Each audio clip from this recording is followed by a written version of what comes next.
Hey everybody, good morning.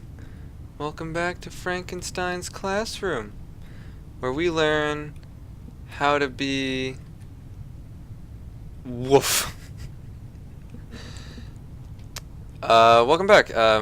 For you it's been a day. For me it's been one trip to the kitchen and one glass of apple juice later. My house is pitch black. It's kind of spooky. I'm, getting in the mood. Bunch of school books. This is the least scary chapter so far, I gotta tell you. It says woof. Who drew this? That's pretty good for a chalk drawing, though, you gotta admit. The feeling that something's invading your privacy, even without ill will, is still disturbing. It's a good line. He's got a point. We shouldn't invade people's privacy. I'm not gonna go that way. You are good. Why, thank you! Oh, what? Why does he read it separately? Maybe he's like, he can't see far away, so he can only see it when he's close up, but he hasn't developed object permanence yet, so he only recognizes these as two completely separate sentences. I was going nowhere with that sentence. Even if you don't know why they're here, you hold the greatest amount of fear for them. Who's them? The vague them. Well, this is just a normal classroom. You divide the Triceratops by pi 6 times, and you get an old picture of what seems to be a religious man and woman.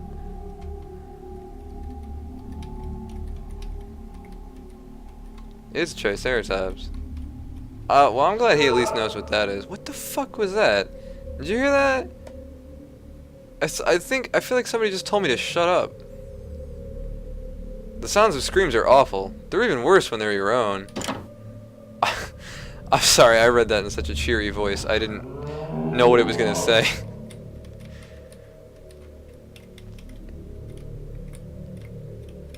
Wait, what? I can't leave. Because, alright, the door is not in the right place. Oh, and now it's locked. But isn't that, like, just how it looks when it's open? It looks open, doesn't it? What is this? Knock, knock. Oh, who's there? Orange. Orange, you glad I didn't say, ah! The text on it is illegible.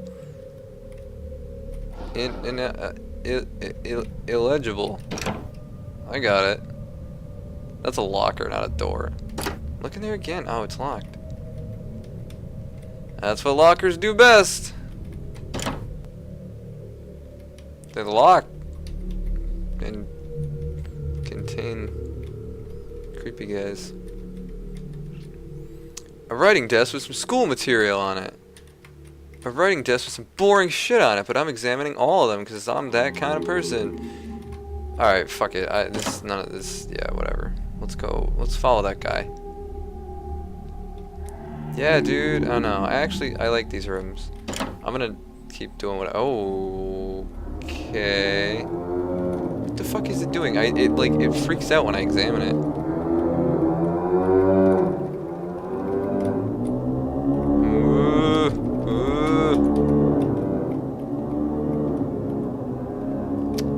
Oh, alright. Do these desks, like, spell out something?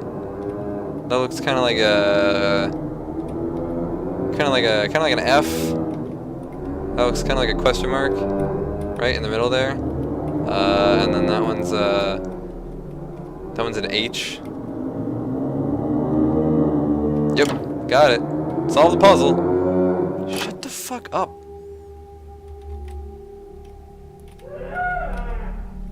You know what? You can shut up too. This school is loud. You're not supposed to shout in the school hallway.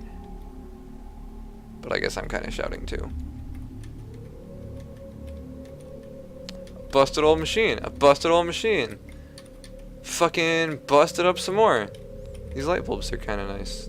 Dangling. Keep crawling down. I wonder if this kid wouldn't get nightmares if he just kind of like chilled out. Like, I don't know. You don't always follow logic in dreams, but I feel like if this is me, I wouldn't climb down the hole. That guy was excited. He was like, "Whoa! Fuck!" That's what he said. All right, now he's getting a little weird.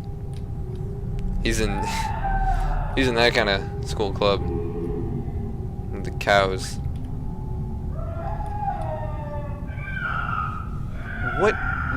What is this? What am I doing? Oh, it's Majora's Mask. It's Skull Kid. Yeah, step up on the altar. What? Alright. This kid is literally just letting this happen. Like, he's almost going along with it. This leads me to believe that maybe he really was dancing along with that creepy thing in the 3rd chapter. Right? Like, maybe in his dreams he has no choice but to just go along with it.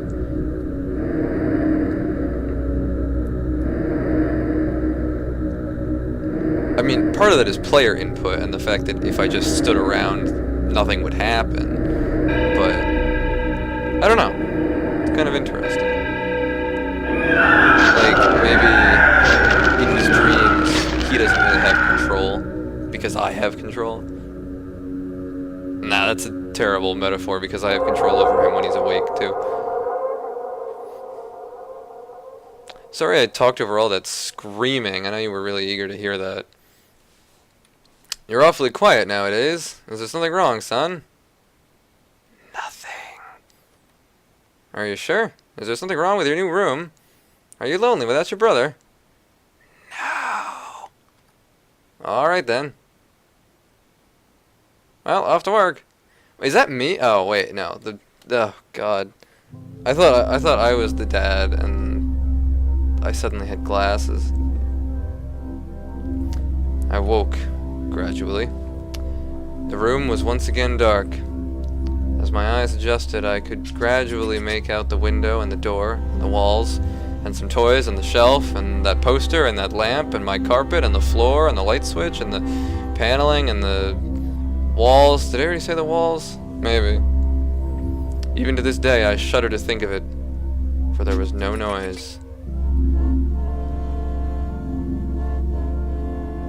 Except this sick music. I actually really like this. It's kind of chill.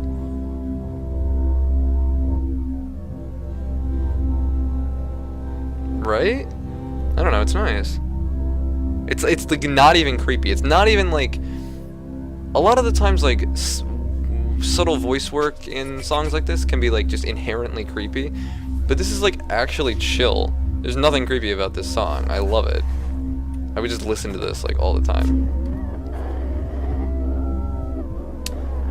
That part was a little less chill, but it's fine. It's fine.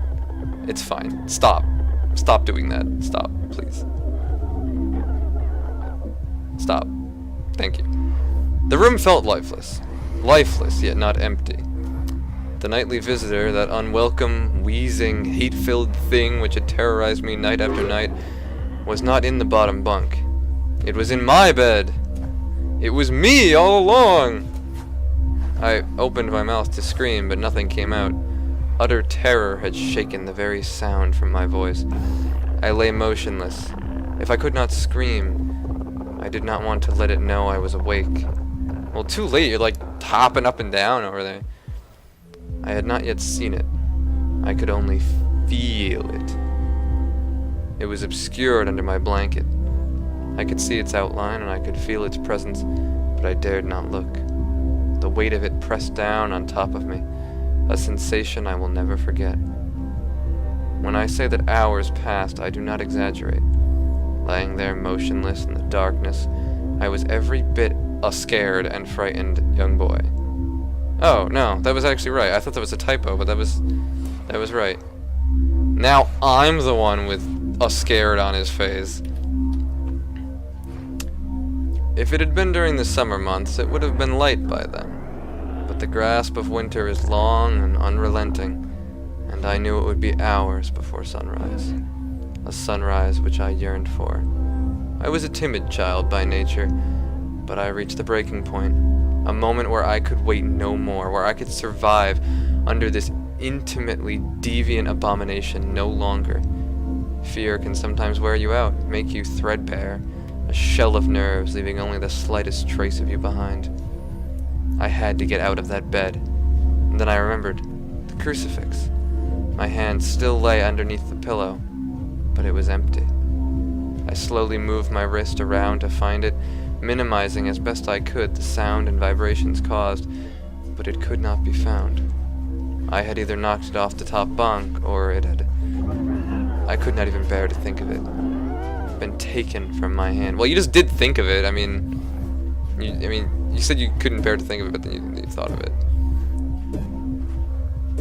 I need to, like, get this song. Like, I need an MP3 of this song. Without the crucifix, I lost any sense of hope. Even at such a young age, you can be acutely aware of what death is, and intensely frightened of it. I knew I was going to die in that bed if I lay there, dormant, passive, doing nothing. I had to leave that room behind, but how? Should I leap from the bed and hope that I make it to the door? What if it is faster than me? Or should I slowly slip out of the top bunk, hoping to not disturb my uncanny bedfellow? Realizing that I've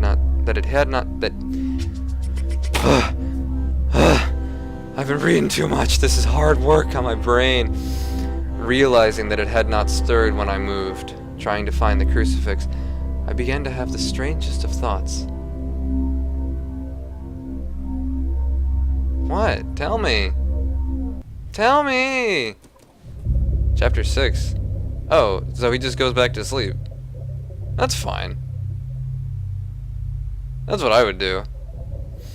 It's like, it's kind of relaxing, right? I'm gonna drown while saving.